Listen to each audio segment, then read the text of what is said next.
नमस्ते विद्यार्थी मित्रांनो, कशात भावना सगळे? सगळ्यांना व्हेरी व्हेरी गुड मॉर्निंग. बाळांनो, मी प्राध्यापक Vishal Tupe, maths by Tupe sir आपला यूट्यूब चॅनल. बाळांनो, आज मी तुमच्यासाठी एक गुणोत्तर आणि प्रमाण नावाच्या प्रकरणामधलं मेरिटचं उदाहरण घेऊन आलोय. याचाच अर्थ काय? उदाहरण दिसायला डेंजर आहे, पण जर समजून घेतलं तर सोपं आहे. म्हणजे मेरिट ठरवणारं आजचं उदाहरण आहे. त्याचं नाव आहे बाळांनो, माणसे, स्त्री, मुले यांचा गुणोत्तरातील वाटा काढणे. पण पाठीमागचा जो आपण व्हिडिओ टाकला त्याच्यामध्ये पुरुष, स्त्री आहे की नाही आणि मुलं अशा स्वरूपाचं मजूर नावाच्या प्रकारातलं उदाहरण होतं. आता मी तुम्हाला गुणोत्तराच्या प्रकरणामधलं हे उदाहरण घेऊन आलोय. नाव तसंच आहे, पण उदाहरण वेगळं आहे. बाळांनो, हा सुद्धा व्हिडिओ महत्त्वाचा आहे. चांगला व्हिडिओ बघा. मोजून 3 उदाहरणं मी तुमच्यासाठी घेणार आहे. पण मेरिटची 3ची 3 उदाहरणं आहेत. ठीक आहे. तर बाळांनो, चांगला अभ्यास करा. या त्याच्या अगोदर बाळांनो, आपले जे व्हिडिओ आहेत ते YouTubeला 100-125 व्हिडिओ आहेत. सगळ्यांनी प्रॉपर बघा. भरती आता निघाली या. त्याच्यामुळे त्या व्हिडिओमध्ये 10-15 मार्क मिळतील अशी सगळी उदाहरणं आपण त्याच्यामध्ये टाकलेत या. मग वह्या चांगल्या करा ते लिहून घ्या. जे मोफत बघतायत ते. ठीक आहे. या बाळांनो. त्याच्या अगोदर बाळांनो, प्ले स्टोअरवरती मॅथ्स बाय तुपेसर नावानं आपले की ॲप आहे आणि बऱ्याच विद्यार्थ्यांनी ॲप खरेदी केलं या. नुकतीच आता ही भरती निघाल्यामुळं रोज चांगले ॲप चाललेत या. विद्यार्थ्यांना ते ॲप आवडतायत आणि मुलं म्हणतात की खूप चांगले ॲप आहे. तर ज्या विद्यार्थ्यांची गणिताची भीती आहे त्यांना भीती घालवून जर ऑल सिलेबस तुम्हाला एका जागा पाहिजे असेल तर आपली बॅच तुम्हाला चांगली आहे. ऑल सिलेबस पण ऑल सिलेबस तुम्हाला एका जागेवरती आपण या बॅचमध्ये देणार आहे. ठीक आहे. तर ज्यांना बॅच पाहिजे त्यांना आपण ही बॅच खरेदी करून चांगला अभ्यास करा. ठीक आहे. या बाळांनो. त्याच्या अगोदर बाळांनो, या प्रकरणामधला थोडासा भाग जो आहे तो तुम्हाला पटवून देईल. उदाहरणार्थ मला एक सांगा रे, समजा ABC अशी 3 नावाची मुलं आहेत आणि या 3 मुलांमध्ये मला बाळांनो समजा ₹500 वाटायचे. आहे का बरं का? एकच उदाहरण समजून सांगणार आहे. ₹500 वाटायचे आहेत. आहे का? आणि हे ₹500 मला कसे वाटायचेत माहिती आहे का? नीट आहे का? समजा 2ला 3 आणि 3ला 5 या गुणोत्तरात वाटायचे. नीट आहे का? ₹500 मला असे वाटायचेत, गुणोत्तरात वाटायचेत. तर Cला किती पैसे मिळतील? असा माझा प्रश्न आहे. थोडंसं तुम्ही समजून घ्या. हे ₹500 जे आहेत ते कुणाला वाटायचेत?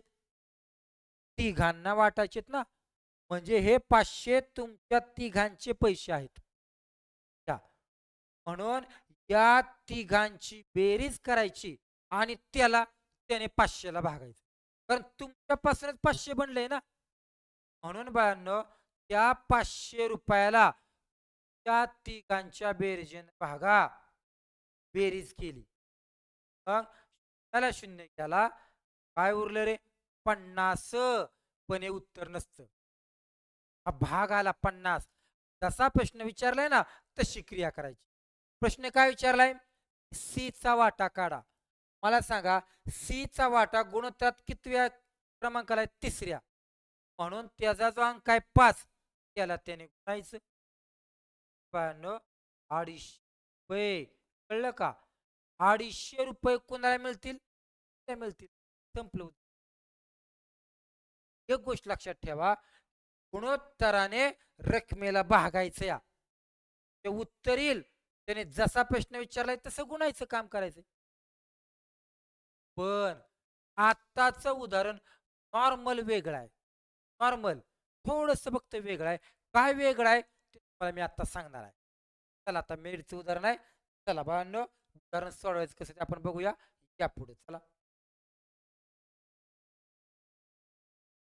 ₹425 आपल्याकडे मजुरी आहे. ठीक आहे का? एकच उदाहरण आहे का? पुढची 2 उदाहरणं तुम्हाला सोपी जाणार आहेत. ₹425 तुम्हाला वाटायच्यात. कुणा-कुणाला वाटायच्यात? 4 माणसांना, 5 स्त्रियांना आणि 6 मुलांना. अशा जणांमध्ये ते पैसे वाटायचे. पण ते कसं वाटायचे माहिती आहे का? एवढ्या माणसांना. यांचं गुणोत्तर आहे 9, 8 आणि 4 या प्रमाणात आहे. तर स्त्रियांचा वाटा किती? तुम्ही सांगा बरं. मागाच्या उदाहरणात आणि आताच्या उदाहरणात काय फरक पडलाय सांगा बरं. हा फरक पडलाय. ही संख्या त्यांनी वाढवली. जर त्यांनी ही संख्या दिली नसती तर मी मागाशी सांगितल्याप्रमाणे काय केलं असतं. 425 रुपये वाटायच्यात तुमच्यात, म्हणजे तुम्ही 425 ला भागलं असतं. कशाने? तरी का यांच्या बेरजेने. माहितीये का? 21. कुठं नाही कळ सांग. कधी असं केलं असतं जर हे दिलं नसतं तर. पण ते दिलंय का नाही? ऐका आता. ते दिलंय याचा अर्थ काय? 4 माणसांना 9 रुपये वाटायच्यात असा अर्थ आहे. 5 स्त्रियांना 8 रुपये, 6 मुलांना 4 रुपये असं वाटायच्यात. ज्यावेळेस तुम्हाला त्यांची संख्या दिली जाते का नाही, त्यावेळेस तुम्ही एकच काम करायचंय. संख्येनं त्या माणसानं इथल्या माणसाला, स्त्रियानं स्त्रियाला गुणायचं काम करायचं, म्हणजे जरा सोपं होऊन जाईल. गुणा बर चला. 4 ने पहिल्याला गुणा, 9 चोक 36 आला. 2 टिंब. परत 5 ने 8 ला गुणा, 8 पंचे 40 आला. परत 6 ने 4 ला गुणा, 6 चोक 24 आला. तुम्ही सांगा बरं आता, या गुणोत्तराला सगळ्याला कोणीतरी भाग जाईल. कुणी जाईल सांगा बरं. 4 ने भागा बरं जाईल का? का बरं 4 ने भाग? 4 नवे 36, 4 10 40 आणि 4 सख 24. संप. आलं का मग? हे महत्वाचं आहे की हे क्रिया तुम्ही करून घ्यायची. कुठे नाही कळलं सांग. कुठं नाही कळलं. आणि मग आता 9 म्हणजे कोण? माणसाचं गुणोत्तर, स्त्रियाचं गुणोत्तर आणि मुलांचं गुणोत्तर. आणि आता ती जी रक्कम आहे ना, या तिघांना आपण वाटूया. यावर तिघांना वाटूया. 425 रुपये बघा. 425 रुपये वाटा या तिघांना मिळून. करा बरं बेरीज यांची. 19 25. लावा भाग चला. 25 चा भाग लावा. 25 25 25 बाकी उरले 17. बरोबर का? त्याच्यावर टाकायला 5. 25 70. 17 आला. आला भाग 17. पण प्रश्न लय भारी बरं का आता. प्रश्न विचारलाय त्यातील स्त्रियांचा वाटा किती? नीट ऐका.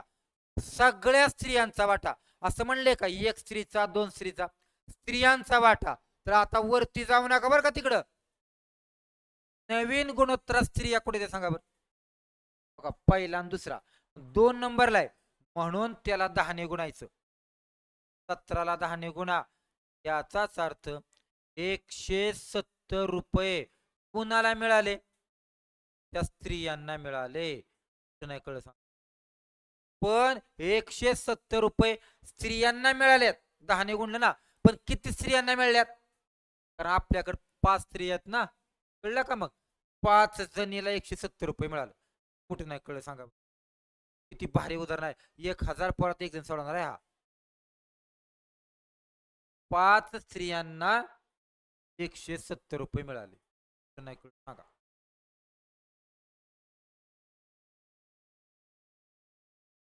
ठीक आहे. चला त्यावर पुढचं दाखवा मला करून येतात. चला अगदी आत्ताच्या सारखं आहे. दाखवा बरं करून. सोडवा तुम्ही.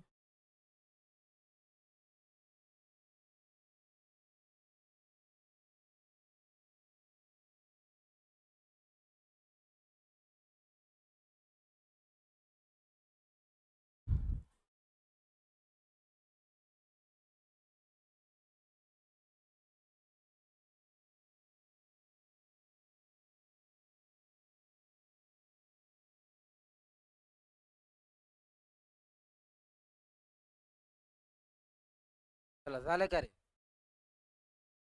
सेम टू सेम प्रकार आहे. पहिलं काम काय माहितीये का?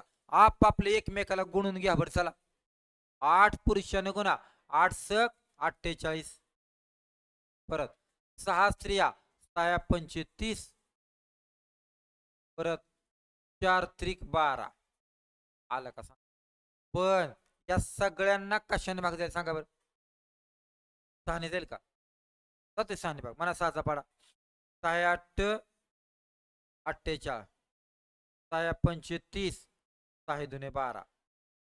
एकदा का हे गुणोत्तर आलं, क्रिया सोपी होऊन जाते बघा आपली. आणि आता आपल्याला ते 2250 रुपये वाटायच्यात. ते 2250 रुपये वाटायच्यात कुणात? यांच्यात. यांच्यात करा बेरीज मग. 5 अन् 2 7, 7 अन् 8 15. लावा 15चा पाडा म्हणा बर. सोपं आहे. 15 ने 15चा वर्ग आहे ना, 15 आला. 1 0 तसाच पुढचा. कळतंय बघा. आणि आता जसा प्रश्न विचारलाय तशी क्रिया. कुणाचा? स्त्रियांचा वाटा. थांबा जरा. स्त्रियांचा नाही विचारलेलं, एका स्त्रीचा विचारलाय. पण आपण अगोदर सगळ्या स्त्रियांना किती पैसे मिळतात ते काढूया बरं. स्त्रिया कितव्या नंबरला आहेत? दुसऱ्या नंबरला आहेत. दुसऱ्या नंबरचा अंक कोणा इथं? 5. म्हणून त्याला 5 ने गुणा. कळतंय का बघा. 150 ला 5 ने 750 रुपये. पण बाळांनो, 750 रुपये कुणाला मिळालं? सर्व स्त्रियांना. कळतंय का बघा. म्हणजे कामाव जेवढ्या स्त्रिया येतात त्या सगळ्यांमध्ये 750 रुपये मिळाले. तर प्रश्न असता का नाही, स्त्रियांचा वाटा किती? तर उत्तर बरोबर आहे. पण त्यांनी प्रश्न विचारलाय एका स्त्रीचा वाटा. मला सांगा बर, आपल्याकडे स्त्रिया आहेत किती? वर बघा, 6 स्त्रिया. एका स्त्रीला किती पैसे मिळतील? म्हणून याला 6 ने भागा. याला जर 6 ने भागलं तर एका स्त्रीचं पैसे आलं. बघा बरं किती येते. 6 1 6, बाकी 1, 6 2 12, 6 25, 125 रुपये मिळणार. कुणाला? एका स्त्रीला. कुठं नाही कळलं सांगा बरं. मला तर कळलं बाबा. आडवं गुणोत्तर एकदा माहिती केलं की भागायचं काम करायचं. आणि भागलं की जे उत्तर येते का नाही, त्यांनी स्त्रियांचा वाटा काढला. मी सगळ्या स्त्रियांचा वाटा काढलाय. बघा ना, 150 प्रमाणे 5 ला गुणलं 750 सगळ्या पोरींना, म्हणजे सगळ्या स्त्रियांना. पण एका स्त्रीसाठी 6 ने भागलं. 6 नेच का भागलं? तर स्त्रिया 6 आहेत म्हणून. जर पुरुषांचा वाटा असता तर 8 ने भागलं असतं. कळतंय का? समजते ना? चला पुढचं मला दाखवा सोडून. या.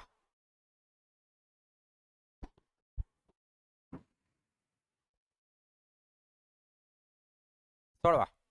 सेम टू सेम आहे.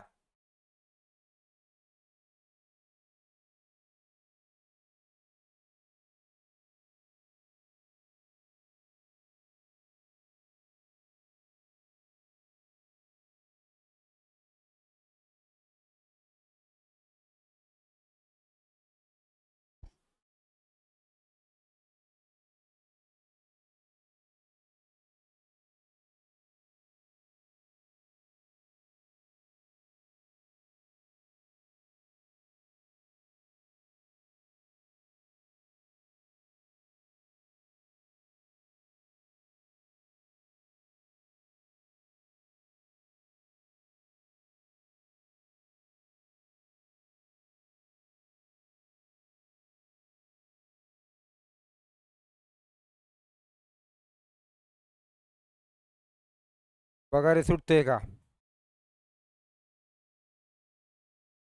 7200 रुपये वाटायच्यात. काहीच फरक नाही.